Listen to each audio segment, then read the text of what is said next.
আসসালামু আলাইকুম ভিউয়ার্স, আল্লাহর অশেষ রহমত, আলহামদুলিল্লাহ সবাই ভালো আছেন। দেখেন, বর্তমানে আমরা কিন্তু ইউরোপের বিভিন্ন দেশের ভিজিট ভিসা নিয়ে যেতে চাচ্ছি। তার মধ্যে উল্লেখযোগ্য যে দেশটি, সবাই বাংলাদেশ থেকেও বা মিডল ইস্টের বিভিন্ন দেশ থেকেও অনেকে চেষ্টা করেন সবসময় আবেদন করার জন্য। তো সেক্ষেত্রে যে দেশটি, সেটি হচ্ছে যুক্তরাজ্য, ইউকে বা ইউনাইটেড কিংডম।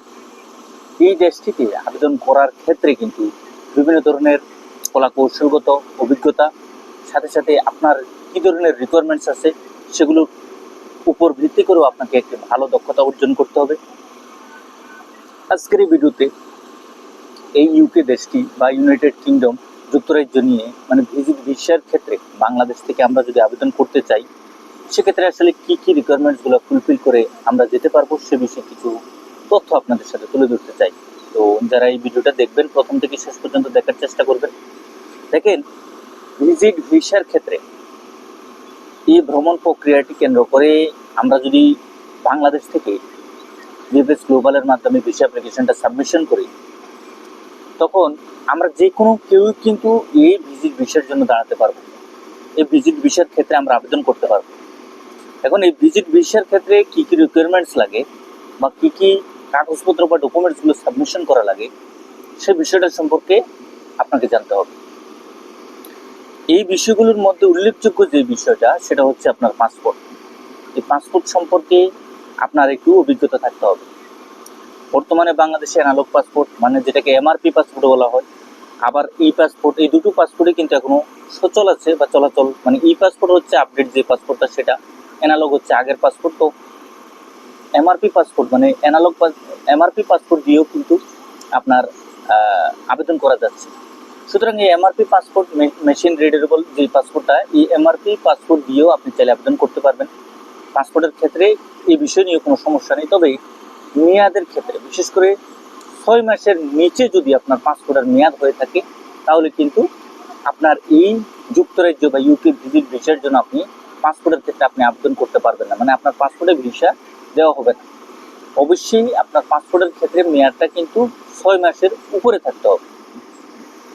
আর আমাদের সবসময় সচরাচর সবাই যে প্রশ্নটা করে যে, ভাই সাদা পাসপোর্টে আমি ইউকে ভিজিট ভিসা পাবো কিনা। দেখেন, সাদা পাসপোর্টে ইউকে ভিজিট ভিসা শুধু ইউকে না, অন্য যে কোনো দেশের ক্ষেত্রে আপনি দাঁড়ান না কেন, সাদা পাসপোর্টে ভিসা পাওয়াটা কিন্তু অনেক ঝামেলাপূর্ণ। সুতরাং কেনই বা ঝামেলাপূর্ণ? কারণ হচ্ছে আপনি কোথাও ভ্রমণ করেননি, আপনি কোথাও যাননি, কোনো দেশে বিগত সময়ে অতীতে আপনি কোথাও কোনো দেশে আপনি ভ্রমণ করেন। বর্তমানে আপনি চাচ্ছেন যে ইউকে বা যুক্তরাজ্য বা ইউনাইটেড কিংডম, এই দেশটিতে আপনি ভ্রমণ করতে যাচ্ছেন। তো সেক্ষেত্রে এই সাদা পাসপোর্টে আপনাকে ভিসাটা দিয়ে দিবে, এটা কিন্তু চারটিখানি কথা না। তবে এর ভিতরে অনেক সময় দেখা গেছে ভাগ্যের উপর, কপালের উপর নির্ভর করে অনেকের ভিসা পেয়েও যায়। তবে সেক্ষেত্রে অন্যান্য ডকুমেন্টসগুলোর ক্ষেত্রে কিন্তু আপনার অনেক ভারী হওয়া লাগে। আচ্ছা, যাই হোক, এখন আমাদের এই যে পাসপোর্টের মধ্যে আপনার 6 মাসের মেয়াদ, 6 মাসের উপরে অবশ্যই আপনার মেয়াদ থাকতে হবে। পরবর্তী যে বিষয়টা, ভিসা অ্যাপ্লিকেশন ফর্ম।